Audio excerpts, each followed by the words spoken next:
Hey friends, welcome to season 2, episode 3 of Cookies, Couches, and Conversation. I am your favorite host as always, Mallory Pettinger. This episode, we're going to do things just a little bit different.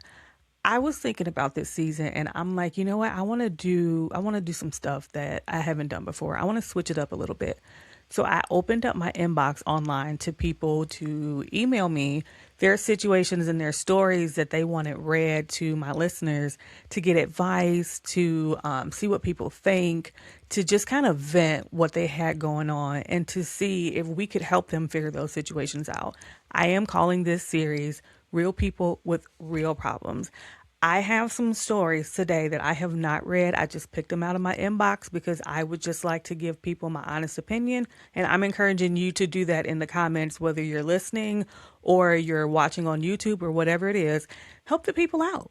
They need our help. They're writing in because they are at a point where they don't know what to do. They don't know what to tell that friend. They don't know what to tell that family member. They don't know what to tell that significant other. And they really, really just need some help and to know that people are out there to help them. Now, I will say this. I am in no way, shape, or form an expert or a therapist or anything of the sort. So, yes, I'm going to give my opinion or my thoughts or whatever you want to call it. Yes, I'm encouraging my listeners to do the same, but please do not take what any of us say as gospel. Like, consider it, take it into consideration, absolutely, because some people have been through the exact same thing that you're going through. But please, talk to the people who know you the best. Talk to those that are close to you. If you need to, go see somebody and talk it out with them. But do not take what we say as the thing that you need to go do. Take it into consideration and figure it out from there.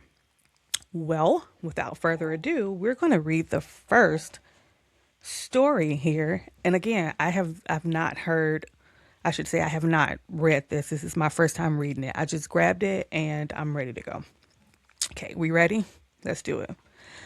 This is from Mia Smith, anonymous name. Looking for advice and opinions. Last night, my husband got home from work. I had made dinner, bathed our youngest, and said after I finished playing this game with my son, I need to go run some errands. He said, "Where are you going?" And I said, "To a few stores." My youngest was sitting right there, so I was trying to be discreet, but I needed some time alone as I am with our kids 24/7, and if he heard, he would beg to come.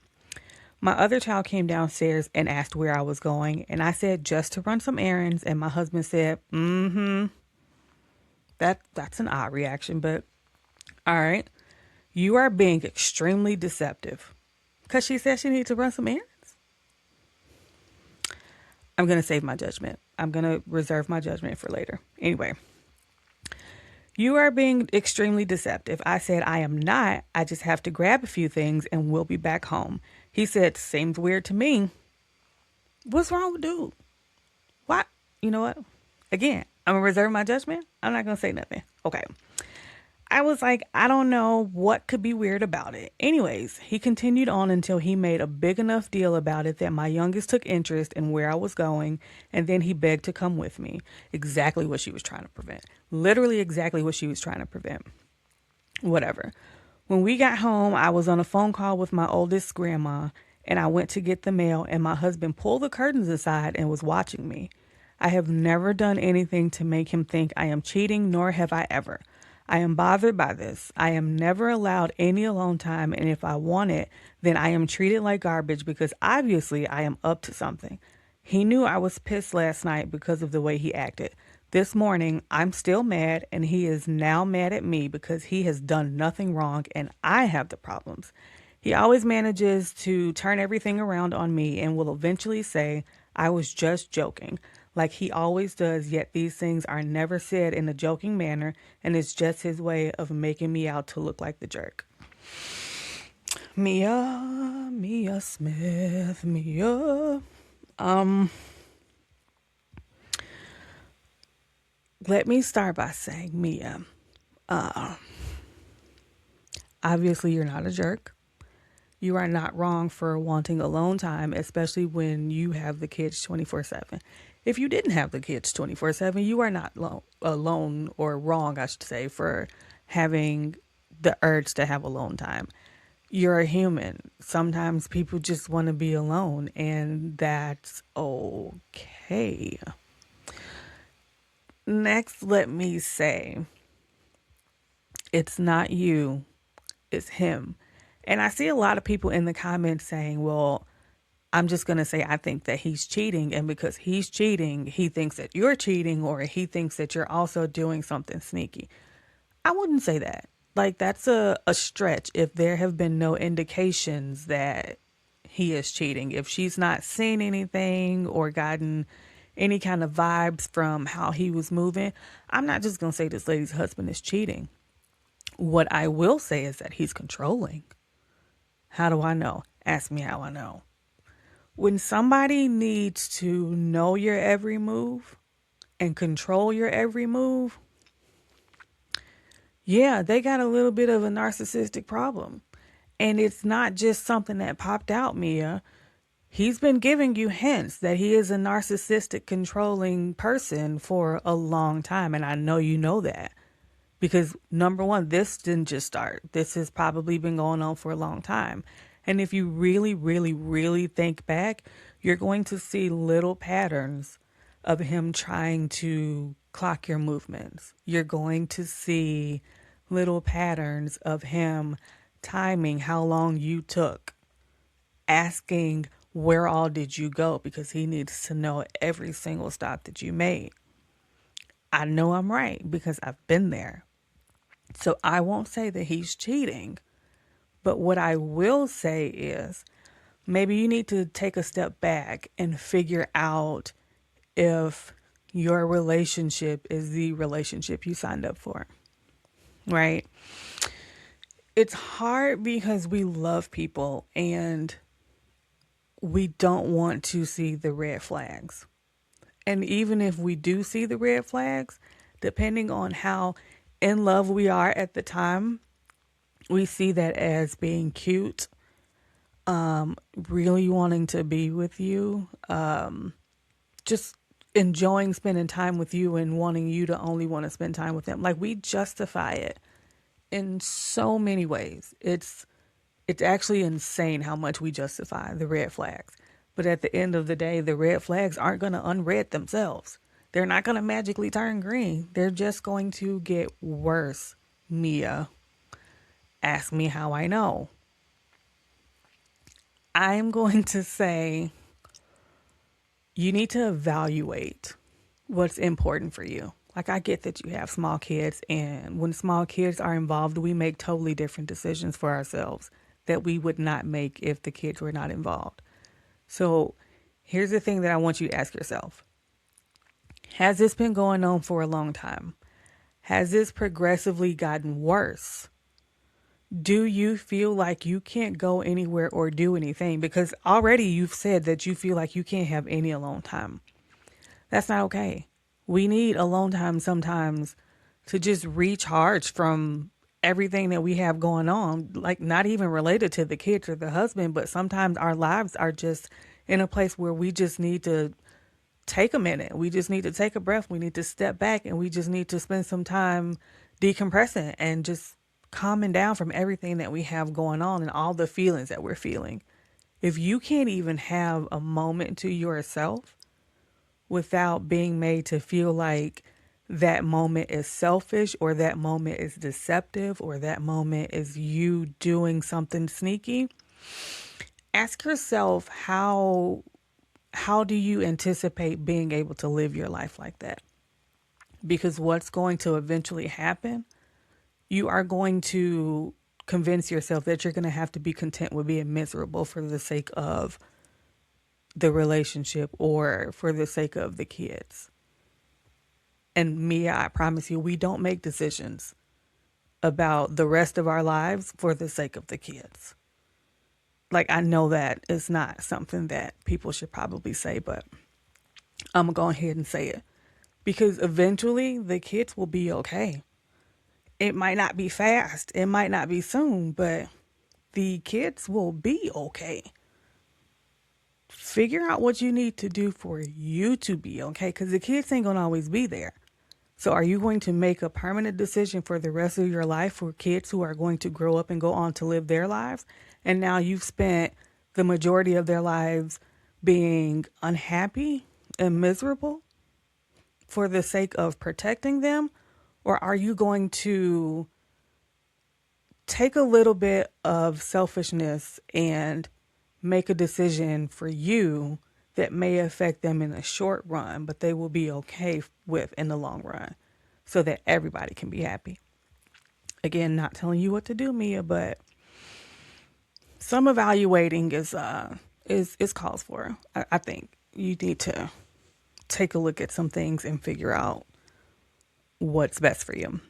I hope that you get the answers that you're looking for, and I hope that you can find some people to talk you through what you got going on, because, whoo, baby, been there, done that, do not recommend. Okay, we are going to move on now to Jane. Jane is looking for some advice about staying married.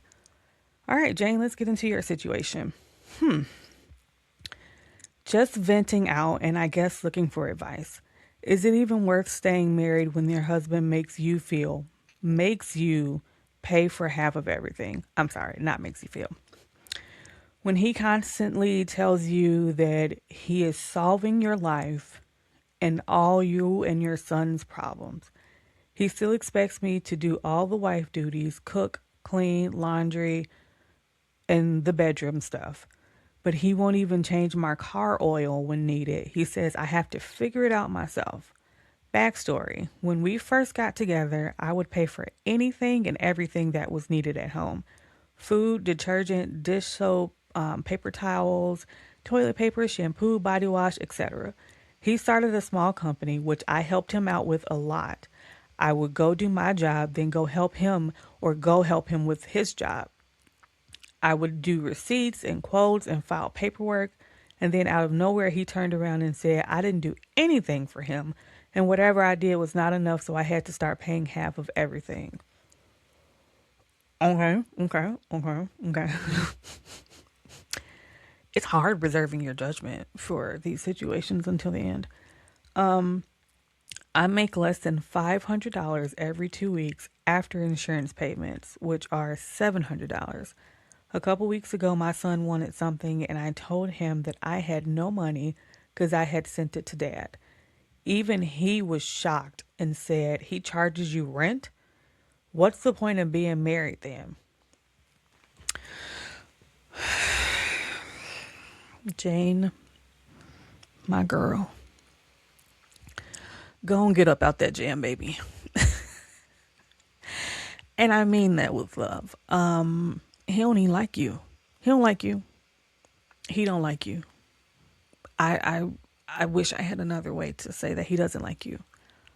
And I don't know if he don't like you because something is wrong. Like, he feels the type of way about himself, and the only way that he can feel better is to project that on you and make things your responsibility and your fault. But he don't like you, baby. That's really, he don't like you, okay? There is no head of household man that would be okay with and happy with seeing his wife struggle. Like, I'll just say this. Me and my husband, we don't do 50-50. I help. But we do that because his money is my money and my money is his money, and we do what we need to do for the sake of our household. Nobody has to bear the brunt of anything alone. If I don't have it, he got it. If he ain't got it, I got it. And that's just how we roll. And people do things differently, but at the end of the day, in a marriage, you have to be partners. And partners is like, you don't do nothing and you don't do enough, so you need to start paying half. That's not how that works. You can't buy something because you don't have enough money, but he got it. He don't like you, baby. Like, I really don't even... I wish I could sugarcoat it to make it sound a little bit better, but he don't like you. That man don't like you. it is what it is. Like, he may have loved you at some point. He may even still kind of love you now, but he don't like you. He most definitely don't like you. Because if he liked you, he would want to give you the world, even if he couldn't. And don't get me wrong, I'm not saying that he must have a lot of money too to, quote, give you the world. But giving you the world comes in different forms. Giving you the world can come in the form of making sure you don't want for anything, even the small things. If he just takes care of the small things so that you don't have to worry about stuff, that is considered giving you the world. If he makes sure that y'all are working together to happily be able to live life comfortably, that is giving you the world. There is no man, no real head of household man that I have ever met that would allow his wife to just pay half of everything and watch her struggle to do it. I will say that you mentioned he started a business and you helped him with his business. Okay, y'all are building something, and it sounded like in the beginning y'all were building it together, but now y'all are not. It's different. Let's take the "and now y'all are not" part out of it, right? It's different when a couple is building something together.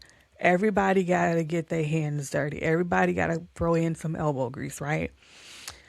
And paying 50-50, even when it's hard, is sometimes what you have to do to build up whatever it is that you're trying to build, until you can get to a place where that doesn't need to happen anymore and some of those burdens can be eased, right?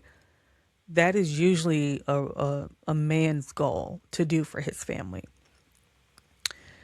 This sounds like something in life is not going right, has not gone right, and it is easier for him to force you to pick up the slack than to admit to himself that he has failed or is failing at whatever that thing is that he's not saying out loud.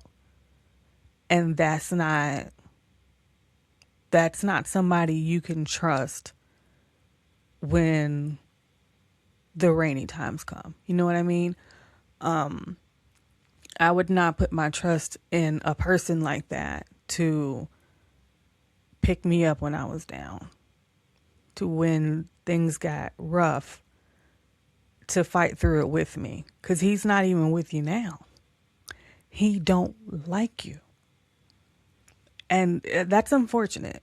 Drop your opinions in the comments if you've ever been through something like that. Help Jane out, because I'm really trying to find other words to say that would not equate to "he don't like you," but that is literally all I got. That man really can't like you if seeing you struggle is okay for him. If that's not breaking his heart to watch his wife struggle, to not be able to buy her own child something, like, my heart hurts for you that you ever had to deal with something like that. To not be able to do something for your kids because you can't afford to do it, because your husband would rather see you struggle than to step up more and be a real husband. That breaks my heart for you.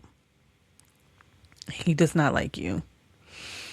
And the only thing that I got for real is get up out that jam, because that you don't want to build a life with somebody like that. Maybe he will wake up one day. Maybe when you say, "I can't do this, I'm done," something will click for him. But I don't know. And if I'm going to take a step back, I will say I have been divorced before. I'm married now, very happily married now. And I would not wish divorce on anybody. Like, 0 out of 10, do not recommend was one of the worst and most painful things that I have ever been through. But when I think about the alternative being having convinced myself that I didn't deserve to be happy, that I didn't deserve to be loved in the way that I always imagined being loved and cared for, if I had to do it again, I'd do it again and make the same decision. But if you feel in your heart, Jane, that there's something going on that you can work through, absolutely work through it. I wouldn't just be like, yeah, divorce him, girl. But it does not sound like he likes you.